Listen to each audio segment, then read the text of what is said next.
तीन प्रकार के ऋणों की चर्चा की गई है, देव ऋण, पितृ ऋण और ऋषि ऋण। इन तीनों ऋणों में ऋषि ऋण भी प्रमुख माना गया, अर्थात इन तीनों ऋणों को बेहतर ढंग से कैसे उतारा जा सकता है। एकमात्र श्री भगवान के चरणों का आश्रय लेकर जब हम भजन करते हैं तो एकादशी स्कंद में पढ़ना, भगवान श्री कृष्णचंद्र जी कहते जो मेरी भक्ति करके मेरे को प्राप्त कर लेता है सब ऋणों से मुक्त हो जाता है।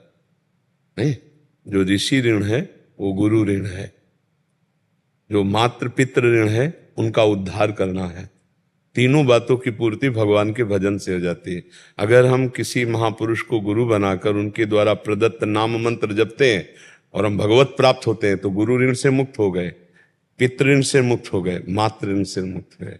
मातृ ऋण पितृ ऋण उनको परम पद में पहुंचाना, तभी मुक्त होना है। खवा पिया दिया, नहला धुला दिया, ये तो सेवा हो गई। लेकिन सीधा ऋण मुक्त होने के लिए उनको परम पद पहुंचाना है, उनको भगवत प्राप्ति करानी। इसीलिए कहा गया है कि नाम प्रसंग कहत उपदेश, जहाँ या धर्म धन्य सो देश, धन्य सो कुल जेहि जन्म भयो, धन्य सो तात, धन्य सो माय। जो नाम जपने वाला भक्त पैदा हो गया वो देश धन्य, वो कुल धन्य, उसके माता पिता धन्य। क्यों? अब वो सब ऋणों से मुक्त कर देगा। बिना भगवान की प्राप्ति के ये चुट पुट कार्यों से ऋण मुक्त नहीं हुआ जा सकता। यहां से प्रश्न का उत्तर, हमारे जो वृंदावन की भूमि से अध्यात्म धरा का उत्तर है वो एकमात्र भगवत प्राप्ति है। भगवत प्राप्ति से सब ऋणों से मुक्त हुआ जा सकता है। अगर भगवत प्राप्ति नहीं तो सब ऋण बकाया ही रह गए, ऋषि ऋण भी, मातृ ऋण भी, पितृ ऋण भी। जो हमारा पिता बना अब उसे किसी माता के गर्भ में न जाना पड़े, जो हमारी माँ बनी अब उसको इस संसार चक्र में जीव को भटकना ना पड़े। मैं ऐसा भजन करूंगा, ऐसा तप करूंगा कि उसे भगवत प्राप्ति होगी।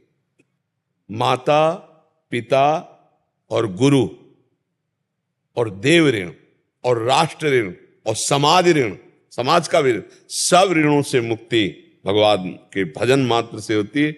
ये समाज ऋण से मुक्त हो रहे हैं। समाज का अन्न पाया है, समाज का वस्त्र पहना है, समाज में हम जिए हैं तो समाज को भिक्षा और शिक्षा का उपदेश हमारा संग है।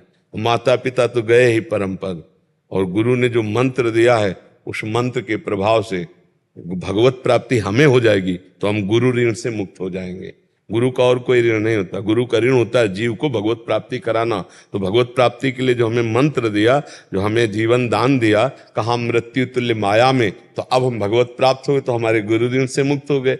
गुरु ऋण जो हमारे ऊपर, मातृ ऋण, पितृ ऋण, समाज ऋण, देव ऋण, सब ऋणों से हम मुक्त हो गए। और छोटी मोटी बातों का हमारे जीवन में कोई महत्व नहीं है। हमारे जीवन में महत्व है स्वयं भगवत साक्षात्कार करके सबका ऋण चुका दो। अगर भगवत साक्षात्कार